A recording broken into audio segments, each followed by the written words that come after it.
name is Remande Shawulu, representing Taukum, Donga, Usa, and Yangtu Federal Constituency in Taraba State.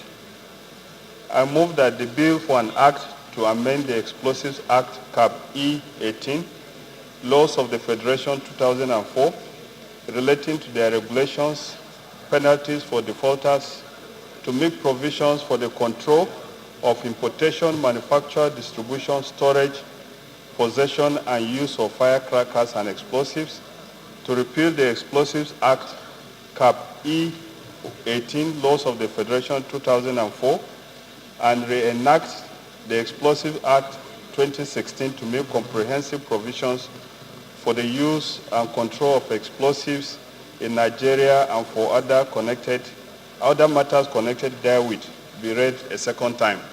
I so move, Honorable Speaker. Honorable Gideon Gwone, please second.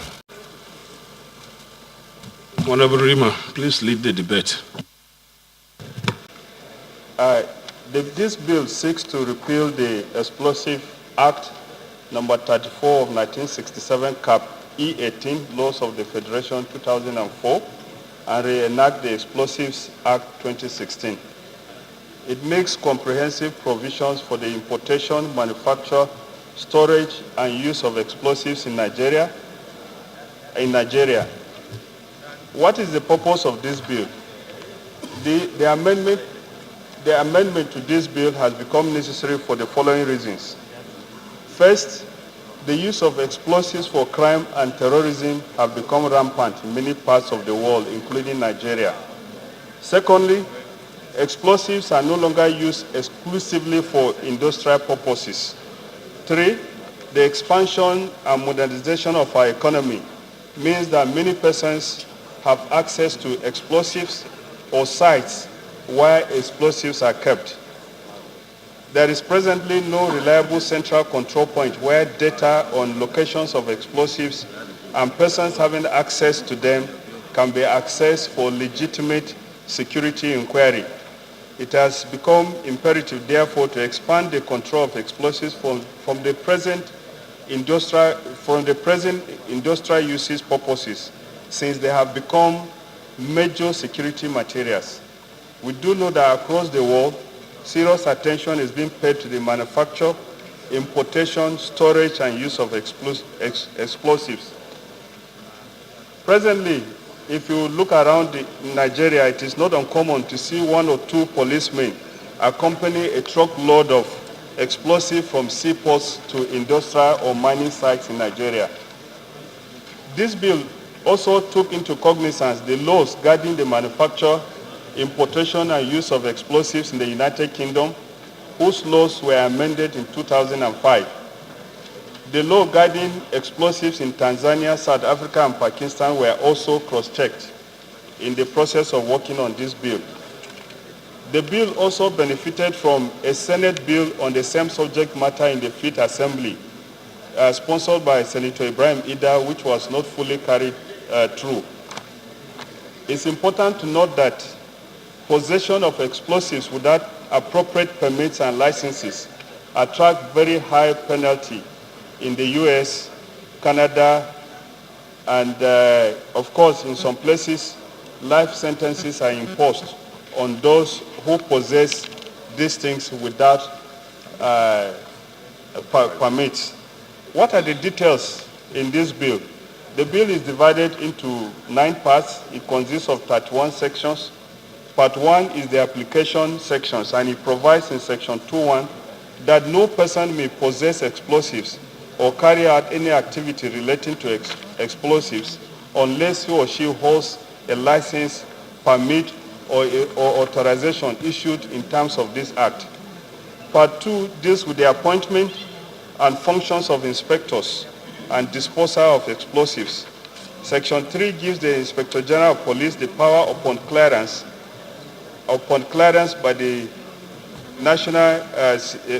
SSS and after confirmation by the National Assembly to appoint a member of the Armed Forces or Police with explosives training as the Chief Inspector of Explosives in Nigeria. Part 3 deals with the manufacture, dealing, importation, exportation and packaging of explosives. Part 4 deals with record keeping of explosives by manufacturers and importers.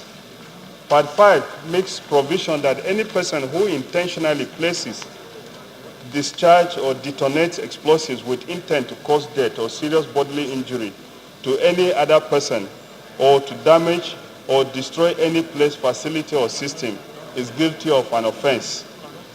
Part 7 makes provision for offenses, penalties, jurisdictions and appeal. And Part A, Section 29(1) gives the Inspector General of Police the power to make regulations regarding the provisions and implementations of this act.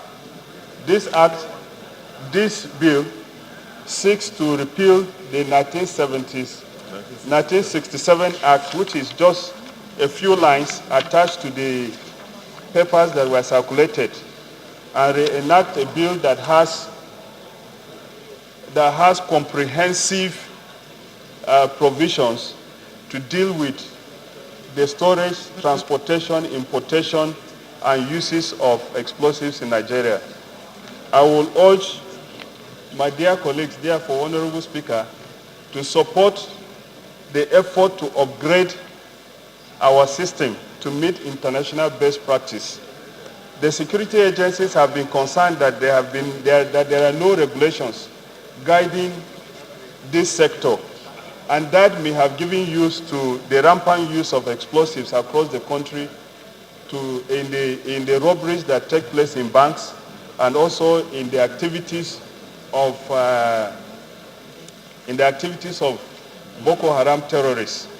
I call on all my colleagues to give this support to this act, to this bill, so that it is passed and our system is upgraded to meet international best practice. Thank you, Honorable Speaker. Minority Leader. I remain Leo Kuwe-Ogo, representing Isoko Federal Constituency. Mr. Speaker, my colleagues, I'm from Delta State. Let me first and foremost commend the author and mover of this repeal for bringing before us again a very, very important repeal that borders on our collective safety, lives, and the misuse of explosives. It is important that as a very good lawmaker like our colleague is, when you see something that is totally outdated, it is important to bring it into conformity with present day reality. Let me state that this enactment, Mr. Speaker, my colleagues, was an enactment that was enacted far back in 1967. 67 till date, and when this enactment was made, a lot of the things that are happening today were never ever envisaged. And when you look at even the bill itself, it is only a bill that carries one specific subhead which talks about the bill itself in details. My take here is that because of the present day reality and the challenges, and what people, specifically terrorists and a host of other misuse of these specific explosive issues has become to us, where other people have unnecessary access to explosive and they've been used wrongly, Mr. Speaker, it becomes important that we adopt best international practices in making sure that this specific issue that borders on explosive is tackled perfectly. When you look at the issue of punishment, Mr. Speaker, you can clearly see that the offense even issues borders on only 1,000 naira fine.